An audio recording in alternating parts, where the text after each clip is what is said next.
ಮುಗಿಯದ ಬಂಧನ 33. ಮಿಸ್ಟರ್ ವರ್ಮಾ, ನಿಮ್ಗೆ ಹಾಗಲಕಾಯಿ ಅಂದರೆ ಇಷ್ಟ ಇಲ್ವಾ ಅಂತ ಆರವ್ ಸುಹಾಸ್ನತ್ತ ಅತ್ಯಂತ ಮುಗ್ಧತೆಯಿಂದ ನೋಡುತ್ತಾ ಕೇಳ್ತಾನೆ. ಅವನ ಮಾತುಗಳಲ್ಲಿ ಸುಹಾಸ್ನನ್ನ ಒಳಗೊಳಗೆ ಕೆರಳಿಸುವಂತಹ ಒಂದು ಭಾವನೆ ಇತ್ತು. ಸುಹಾಸ್ ಗಂಭೀರವಾಗಿಯೇ ಮುಗುಳ್ನಗುತ್ತಾ, ಹೌದಾ, ಹಾಗೇನಿಲ್ವಲ್ಲ, ನನಗೆ ಇಷ್ಟ ಅಂತ ಹೇಳ್ಬಿಟ್ಟು ಉತ್ತರಿಸ್ತಾ ತಿನ್ನೋಕೆ ಶುರು ಮಾಡ್ತಾನೆ. ಮತ್ತು ಆದ್ದರಿಂದ ಯಾವುದೇ ಭಾವನೆ ಇಲ್ಲದೆ ನಿರ್ವಿಕಾರ ಮುಖದಿಂದ ಒಂದು ರೀತಿ ಏನೋ ತಿನ್ನಬೇಕೋ ತಿನ್ನಬಾರ್ದೋ ಅನ್ನೋ ಥರ ಅವನ ಹಾಗಲಕಾಯಿಯನ್ನು ಎತ್ತಿ ಎತ್ತಿ ಬಾಯಲ್ಲಿಟ್ಕೊಳ್ತಾ ಇದ್ದಾನೆ. ಆದರೆ ಸುಹಾಸ್ ಹಾಗಲಕಾಯಿಯನ್ನು ನುಂಗ್ತಾ ಇದ್ದಂಗೆ ಅವನ ಕಣ್ಣುಗಳಲ್ಲಿ ಬಂದ ತೀವ್ರ ಕಿರಿಕಿರಿ, ಅಸಹ್ಯದ ಭಾವನೆ, ಈ ನೋಟವನ್ನು ಆರೋಗ್ಯ ಮರೆ ಮಾಡಲು ನಿಜವಾಗ್ಲೂ ಸಾಧ್ಯವೇ ಇರಲಿಲ್ಲ. ಆ ವ್ಯಕ್ತಿ ಹಾಗಲಕಾಯಿಯನ್ನು ಬಾಯಿಗೆ ಹಾಕೊಂಡಿದ್ದನ್ನು ಅಶ್ವಿನಿ ಗಮನಿಸ್ತಾ ಇದ್ದಾಳೆ. ಅವಳು ನೋಡುವುದರಲ್ಲೇ ಪಾಪ ತುಂಬ ತಡವಾಗಿ ಹೋಗಿತ್ತು ಅನಿಸುತ್ತೆ. ಅವನ ಕಣ್ಣುಗಳಲ್ಲಿದ್ದ ಅಸಹ್ಯದ ನೋಟವನ್ನು ಅವಳು ಸ್ಪಷ್ಟವಾಗಿ ಕಂಡಿಡ್ಕೊಂಡ್ಳು. ಇದ್ದಕ್ಕಿದ್ದಂತೆ ಅವಳು 6 ವರ್ಷಗಳ ಹಿಂದಿನ ತಮ್ಮ ದಾಂಪತ್ಯದ ದಿನಗಳಿಗೆ ಸಾಗಿಸಲ್ಪಟ್ಟಂತೆ ಭಾಸವಾಯಿತು. ಸುಹಾಸ್ಗೆ ಹಾಗಲಕಾಯಿ ತಿಂದರೆ ಆಗ್ತಿದ್ದ ಕಿರಿಕಿರಿಯ ನೆನಪುಗಳು ಅವಳ ಕಣ್ಣೆದುರು ಹಾದು ಹೋದವು. ನಿಮ್ಗೆ ಇಷ್ಟವಿಲ್ಲದಿದ್ದರೆ ಅದನ್ನು ಪಕ್ಕಕ್ಕಿರಿಸಿ ಬಲವಂತವಾಗಿ ತಿನ್ನಬೇಡಿ ಅಂತ ಅಶ್ವಿನಿ ತನ್ನ ನೋಟವನ್ನು ತಪ್ಪಿಸ್ಕೊಂಡು ತನ್ನ ಭಾವನೆಗಳನ್ನು ಮರೆಮಾಡಲು ಕಣ್ಣುಗಳನ್ನು ಕೆಳಗಿಳಿಸಿದ್ಲು. ಆ ವ್ಯಕ್ತಿಯ ಶಾಂತ ಹಾಗೂ ಗಂಭೀರ ಧ್ವನಿ ಮೊಳಗಿತ್ತು. ನಾನಿದನ್ನು ತಿನ್ನಲು ಇಷ್ಟವಿಲ್ಲ ಅಂತ ಹೇಳಲೇ ಇಲ್ವಲ್ಲ. ಅವನ ಗಂಭೀರ ಉತ್ತರವನ್ನು ಕೇಳಿ ಅಶ್ವಿನಿಯ ಮನಸ್ಸಿನಲ್ಲಿ ನಾನಾ ರೀತಿಯ ಮಿಶ್ರ ಭಾವನೆಗಳು ಸುಳಿದಾಡಿದ್ವು. ಅವಳು ಮುಂದೆ ಏನನ್ನೂ ಮಾತನಾಡದೆ ಮೌನವಾಗ್ಬಿಡ್ಲು. ಆದಿತ್ಯನ ಕಣ್ಣುಗಳು ತಕ್ಷಣವೇ ಉತ್ಸಾಹದಿಂದ ಬೆಳಗಿದ್ವು.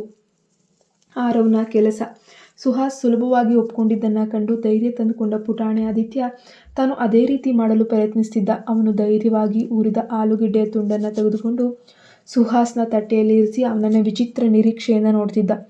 ಆ ಪುಟಾಣಿ ಹುಡುಗನ ಪ್ರೀತಿಯ ವರ್ತನೆ ಸುಹಾಸ್ನನ್ನು ಒಳಗೊಳಗೆ ಬೆಚ್ಚಿ ಬೀಳಿಸ್ತು. ಯಾಕಂದರೆ ಈ ಇಬ್ಬರು ಹುಡುಗರು ತನ್ನನ್ನು ಕೆರಳಿಸಲು ಏನಾದರೂ ತೊಂದರೆಯನ್ನು ಸೃಷ್ಟಿಸ್ತಿದ್ದಾರಲ್ವಾ ಅಂತ ಭಾವಿಸಿದ್ದಾನೆ. ಸುಹಾಸ್ ತಕ್ಷಣವೇ ತನ್ನ ಭಾವನೆಗಳನ್ನು ಹದ್ದುಬಸ್ತಲ್ಲಿಟ್ಕೊಂಡು ಕೃತಜ್ಞತೆಯಿಂದ ಮುಗುಳ್ನಗುತ್ತಾ, ಧನ್ಯವಾದಗಳು ಕಂದ, ನೀನು ಸಹ ಇನ್ನಷ್ಟು ಆಲೂಗಡ್ಡೆ ತಿಂದ್ಕೋ ಅಂತ ಪ್ರತಿಯಾಗಿ ಪ್ರೀತಿ ತೋರಿಸ್ತಾನೆ.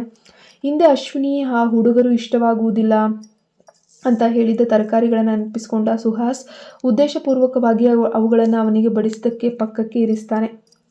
ಆದಿತ್ಯನ ಕಣ್ಣುಗಳು ಆಶ್ಚರ್ಯದಿಂದ ಅರಳಿದ್ವು. ಅಪ್ಪ ನನಗಾಗಿ ಪ್ರೀತಿಯಿಂದ ಊಟ ಬಡಿಸಿದ್ರು ಅಂತ ಆ ಮನದಲ್ಲೇ ಕುಣಿದಾಡುತ್ತಾ ಧನ್ಯವಾದ ಸರ್ ಅಂತ ತಿಂದುಕೊಳ್ತಾನೆ. ಅತ್ತ ಅವರಿಬ್ಬರು ಪ್ರೀತಿಯಿಂದ ಮಾತನಾಡುವುದನ್ನು ನೋಡಿದ್ದ ಆರವ್ ಅಣಕಿಸುತ್ತಾ ತನ್ನ ತುಟಿಗಳನ್ನು ಬಿಗಿದುಕೊಂಡ. ಈ ಆದಿತ್ಯ ನಿಜಕ್ಕೂ ಒಬ್ಬ ಮೂರ್ಖ. ಒಳ್ಳೆಯ ಹೆಸರು ಗಿಟ್ಟಿಸಿಕೊಳ್ಳಲು ಪ್ರಯತ್ನಿಸುತ್ತಿರುವ ಅಪ್ಪನ ಈ ಸಣ್ಣ ತಂತ್ರವನ್ನು ಅವನಿಗೆ ಯಾಕೋ ಅರ್ಥನೇ ಆಗ್ತಿಲ್ಲ. ಆದರೆ ನಾನು ಮಾತ್ರ ಅಷ್ಟು ಸುಲಭವಾಗಿ ಇವರ ಮಾತಿಗೆ ಮೋಸ ಹೋಗೋದೇ ಇಲ್ಲ ಅಂತ ಆರವ್ ಒಳಗೊಳಗನೆ ಆಕ್ರೋಶಗೊಂಡ. ಉಳಿದ ಭೋಜನವು ಅದೇ ರೀತಿಯ ವಿಚಿತ್ರ ಶೀತಲ ವಾತಾವರಣದಲ್ಲೇ ಮುಕ್ತಾಯಗೊಂಡಿತ್ತು. ಎಲ್ಲರೂ ಊಟ ಮುಗಿಸಿದ ನಂತರ ಅಶ್ವಿನಿ ಮೇಜು ಸ್ವಚ್ಛಗೊಳಿಸಿಕೊಂಡೋಕೆ ಎದ್ಲು. ಸಭ್ಯತೆಯ ದೃಷ್ಟಿಯಿಂದ ಸುಹಾಸ್ ಮೌನವಾಗಿ ಅವಳಿಗೆ ಸಹಾಯ ಮಾಡೋಕ್ಕೆ ಮುಂದಾಗಿ ಅಡುಗೆ ಮನೆಯ ಶೋಕೇಸ್ನಲ್ಲಿ ಕಟ್ಲರ್ಗಳನ್ನು ಜೋಡಿಸಿರ್ತಾನೆ. ಆ ಕೆಲಸ ಮುಗಿದ ನಂತರ ಮುಂದೆ ಏನು ಮಾಡಬೇಕಂತ ತಿಳಿಯದೆ ಸ್ವಲ್ಪ ಹಿಂಜರಿಯುತ್ತಾ ಅಲ್ಲೇ ನಿಂತ್ಕೊಳ್ತಾನೆ. ತಮಗಾಗಿ ಊಟದ ತಯಾರಿ ನಡೆಸಿರುವಂತಹ ಅಶ್ವಿನಿಯನ್ನು ಊಟದ ನಂತರ ಹೀಗೆ ಒಂಟಿಯಾಗಿ ಬಿಟ್ಟು ಹೋಗೋದು ಸರಿಯಲ್ಲ ಅಂತ ಹೇಳಿ ಆ ಮಹಾನ್ ಭಾವ ಭಾವಿಸ್ಬಿಟ್ಟಿದ್ದಾನೆ. ಅವನ ಮುಜುಗರವನ್ನು ಗಮನಿಸಿದ ಅಶ್ವಿನಿ, ನಾನಿದನ್ನು ನಿಭಾಯಿಸ್ತೀನಿ, ನೀವು ಹೋಗಿ ಮಕ್ಕಳನ್ನು ಸ್ವಲ್ಪ ನೋಡ್ಕೊಳ್ತೀರಾ ಅಂತ ಮೆಲ್ಲನೆ ಹೇಳ್ತಾಳೆ. ಸುಹಾಸ್ ಕೂಡ ಸಮ್ಮತಿಯಾಗಿ ತಲೆ ಆಡಿಸಿ ನೇರವಾಗಿ ಹಾಲ್ಗೆ ಹೋಗ್ತಾನೆ. ಹಾಲ್ನಲ್ಲಿ ಅನ್ವಿತಾ ಮತ್ತು ಆ ಇಬ್ಬರು ಹುಡುಗರು ತಾವು ಕೆಲಸ ಮಾಡ್ತಿದ್ದ ಕ್ರಾಫ್ಟ್ ಯೋಜನೆಯನ್ನು ಅಂತಿಮ ಹಂತದಲ್ಲಿ ಇದ್ದರು. ಯೋಜನೆಯ ಒಂದು ಭಾಗವನ್ನು ಈಗಾಗಲೇ ಜೋಡಿಸಲಾಗಿದೆ. ಮಕ್ಕಳು ಅದನ್ನು ಗೋಡೆಯ ಮೇಲಿನ ಒಂದು ಸೂಕ್ತ ಎತ್ತರಕ್ಕೆ ತರಲು ತುಂಬ ಕಷ್ಟಪಡ್ತಾ ಇದ್ದಾರೆ. ಸಾಮಾನ್ಯವಾಗಿ ನೆಲದ ಮೇಲಿನ ಆರಂಭಿಕ ಕೆಲಸ ಮುಗಿದ ನಂತರನೇ ಅಶ್ವಿನಿ ಅವರಿಗೆ ಸಹಾಯ ಮಾಡ್ತಿದ್ಲು. ಆದರೆ ಈಗ ಅವಳು ಪಾತ್ರೆ ತೊಳೆಯುವಲ್ಲಿ ನಿರತಳಾದ್ದರಿಂದ ಆ ಅಡಚಣೆಯನ್ನು ಹೇಗೆ ದಾಟುವುದು ಅಂತ ಮಕ್ಕಳು ಆಲೋಚಿಸ್ತಾ ಇದ್ದಾರೆ. ಸುತ್ತಲೂ ನೋಡಿದ ನಂತರ ಆರವ್ ಊಟದ ಮೇಜಿನಿಂದ ಕುರ್ಚಿಯೊಂದನ್ನು ತರಲು ನಿರ್ಧರಿಸ್ತಾನೆ. ಕುರ್ಚಿ ತರುವುದು ಬೇಡ, ಇಲ್ಲಿ ಕೊಡು, ನಾನೇ ಮಾಡ್ತೀನಿ ಅಂತ ಹೇಳಿಬಿಟ್ಟು ಸುಹಾಸ್ ಮಕ್ಕಳ ಮೇಲಿನ ಕಾಳಜಿಯಿಂದ ತನ್ನ ಗಂಭೀರ ಮುಖಭಾವವನ್ನು ಸಾಧ್ಯವಾದಷ್ಟು ಮೃದುಗೊಳಿಸಿ ಆರವ್ಗೆ ಸಹಾಯ ಮಾಡಲು ಕೈ ಚಾಚ್ತಾನೆ. ಆರವ್ ಕೆಲವು ಸೆಕೆಂಡ್ಗಳ ಕಾಲ ಹಿಂಜರಿದು ನಂತರ ತನ್ನ ಕೈಯಲ್ಲಿದ್ದಂತಹ ಆ ಜೋಡಿಸಲಾದ ಕ್ರಾಫ್ಟ್ ಭಾಗವನ್ನು ಸುಹಾಸ್ ಕೈ ಕೊಡ್ತಾನೆ. ಆರವ್ ಸೂಚಿಸಿದ ಎತ್ತರಕ್ಕೆ ಸುಹಾಸ್ ಅದನ್ನು ಅತ್ಯಂತ ನಿಖರವಾಗಿ ಜೋಡಿಸ್ಕೊಡ್ತಾನೆ. ಸುಹಾಸ್ ಆ ಭಾಗವನ್ನು ಸರಿಯಾದ ಸ್ಥಳದಲ್ಲಿ ಜೋಡಿಸಿ ಇಡ್ತಾನೆ. ಧನ್ಯವಾದಗಳು ಅಂತ ಹೇಳಿ ಆರವ್ ಗಂಭೀರ ಹಾಗೂ ಕಟ್ಟುನಿಟ್ಟಾದ ಧ್ವನಿಯಲ್ಲಿ ಹೇಳ್ತಾನೆ. ಸುಹಾಸ್ ಕೂಡ ಲಘುವಾಗಿ ತಲೆ ಆಡಿಸ್ತಾನೆ. ಅವನು ತನ್ನ ಪ್ಯಾಂಟ್ ಜೇಬ್ನಲ್ಲಿ ಒಂದು ಕೈ ಇಟ್ಕೊಂಡು ಈ ಮೂವರು ಮಕ್ಕಳು ಲೋಗೋ ಇಟ್ಟಿಗೆಗಳೊಂದಿಗೆ ಆಟ ಆಡುವಂಥದ್ದನ್ನು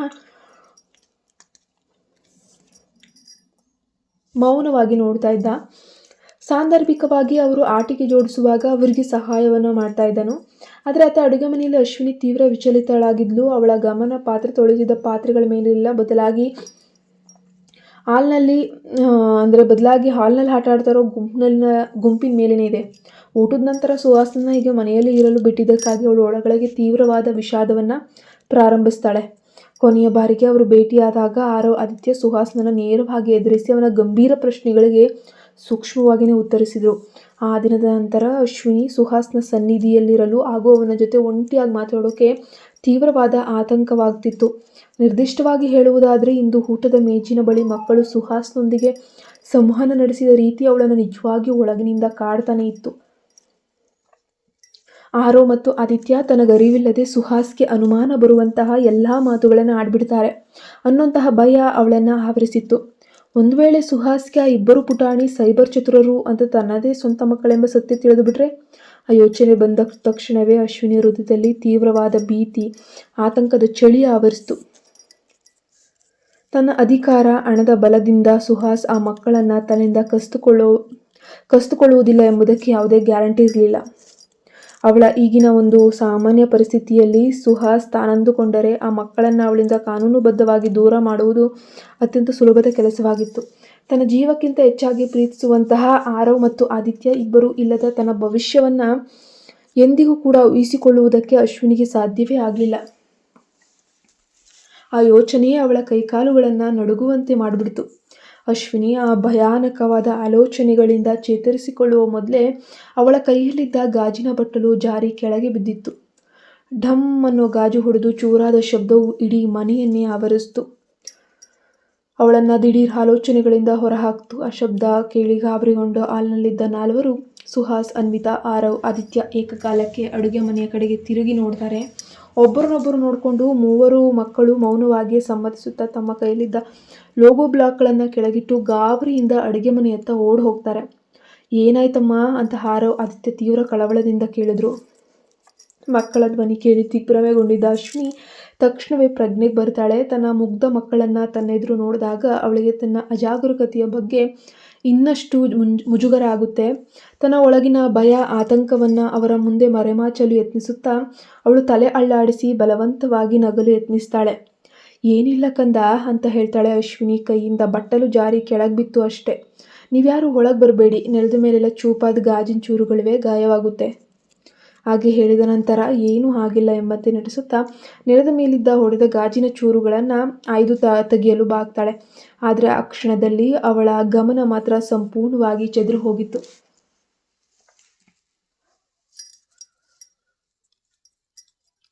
ಮೂವರು ಮಕ್ಕಳು ಇಂದಿನಿಂದ ಬಾಗಿ ಮಂಡಿಯೂರಿ ಕುಳಿತಿದ್ದ ಅಶ್ವಿನಿಯನ್ನು ಸುಹಾಸ್ ಅತ್ಯಂತ ಹತ್ತಿರದಿಂದ ಗಮನಿಸುತ್ತಿದ್ದಂತೆ ಅವನ ಕಣ್ಣುಗಳು ಗಂಭೀರವಾದವು. ನಾನು ಬರೀ ಊಹಿಸ್ತಿದ್ನ ಅಥವಾ ನಿಜವೋ ಗೊತ್ತಿಲ್ಲ, ಆದರೆ ಈ ಮಹಿಳೆಯ ಮನಸ್ಸಿನಲ್ಲಿ ಯಾವುದೋ ದೊಡ್ಡ ಗೊಂದಲ, ತಾಳಮಳ ಓಡ್ತಿದೆ ಅಂತ ಸುಹಾಸ್ ಆಲೋಚಿಸ್ತಾನೆ.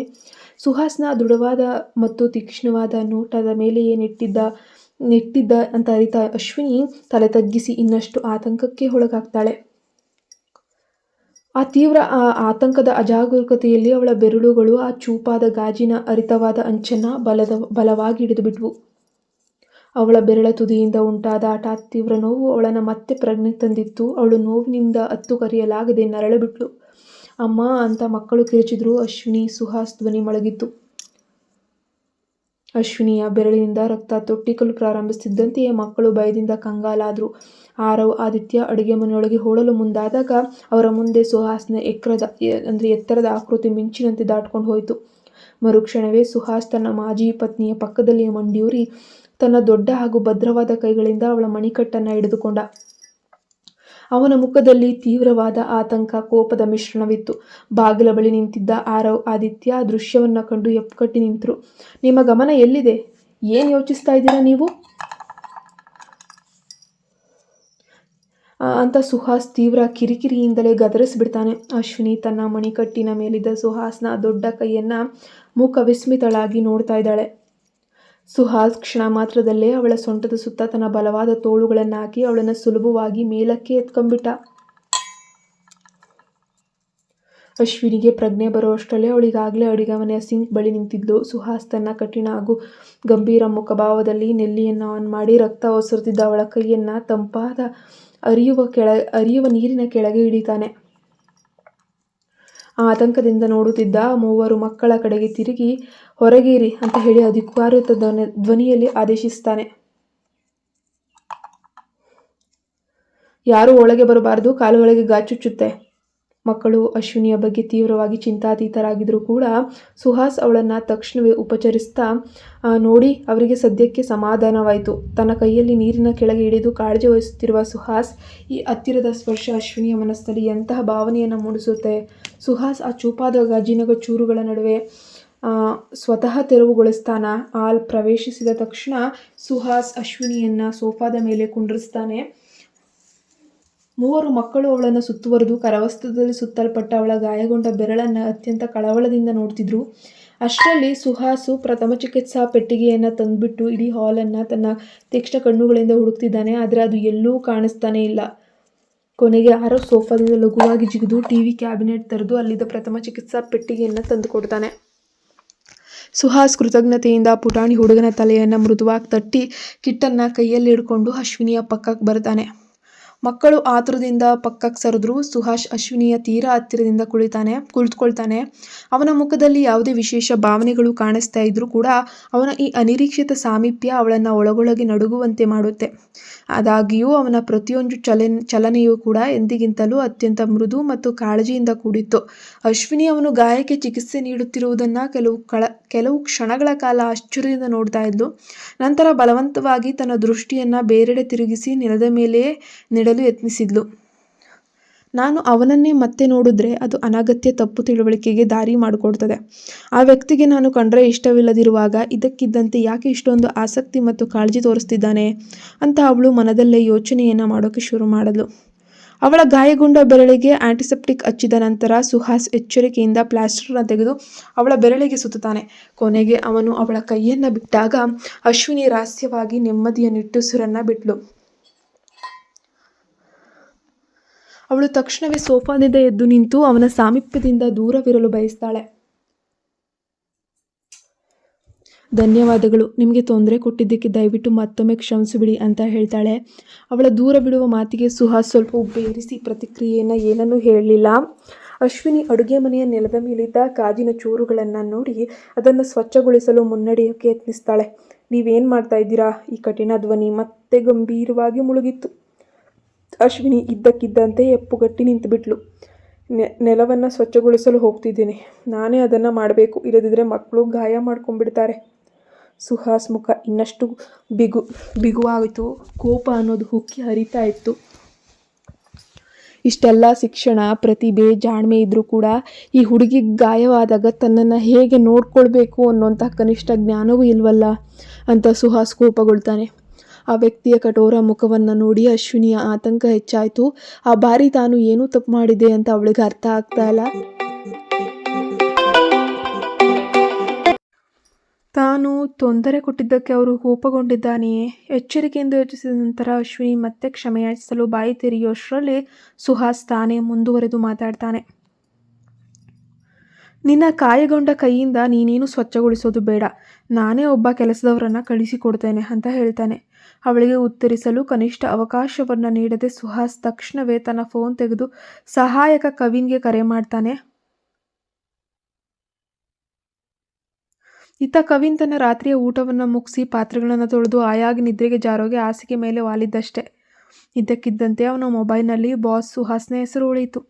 ಮಕ್ಕಳು ಬಾಗಿಲಲ್ಲಿ ನಿಂತು ವಿಧೇಯತೆಯಿಂದ ತಲೆಯಾಡಿಸ್ತಿದ್ದಾರೆ. ಅಶ್ವಿನಿಯ ಕೈ ಮೇಲಿನ ಗಾಯ ನೀರಿನಲ್ಲಿ ಸಾಕಷ್ಟು ಸ್ವಚ್ಛವಾಗಿದೆ ಅಂತ ಖಾತರಿಪಡಿಸಿಕೊಂಡ ನಂತರ ಸುಹಾಸ್ ತನ್ನ ಕೋಟ್ ಜೇಬಿನಿಂದ ಒಂದು ಸ್ವಚ್ಛವಾದ ಕರವಸ್ತ್ರವನ್ನು ಹೊರತೆಗಿತಾನೆ. ರಕ್ತಸ್ರಾವವನ್ನು ನಿಲ್ಲಿಸೋಕೆ ಅವಳ ಗಾಯಗೊಂಡ ಬೆರಳಿಗೆ ಆ ಕರವಸ್ತ್ರವನ್ನು ಎಚ್ಚರಿಕೆಯಿಂದ ಕಟ್ತಾನೆ. ಧನ್ಯವಾದಗಳು. ಆ ಹೊತ್ತಿಗೆ ಅಶ್ವಿನಿ ಸಾಕಷ್ಟು ಚೇತರಿಸ್ಕೊಂಡಿದ್ಲು.